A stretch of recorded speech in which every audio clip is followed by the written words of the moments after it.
Gusto mo ba na habol-habulin ka ng taong pinakamamahal mo at yung taong karelasyon mo? Gawin mo ito sa kanya para mamahalin ka niya buong buhay. Ang mga kailangan sa ritual na ito: papel, panulat, larawan.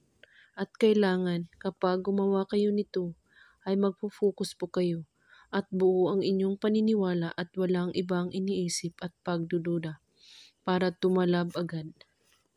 At kapag handa na ang iyong sarili, kunin mo ang larawan at titigan ito at isulat mo sa papel ang pangalan niya at apelyido at ang hiling. Habul-habulin mo ako. 3 beses mo ito isusulat. At paggising mo sa umaga ay hawakan mo ang larawan niya at banggitin mo ang pangalan at apelyido niya at sabihin mo, habul-habulin mo ako.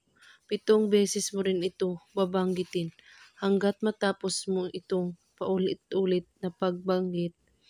At pagkatapos, ilagay mo ang papel at ang larawan niya sa ilalim ng iyong unan. Kunin ito kapag lumipas na ng 7 araw. Gawin ito sa umaga, kahit anong oras at araw. Basta't buo ang inyong paniniwala sa paggawa at walang ibang iniisip at pagdududa.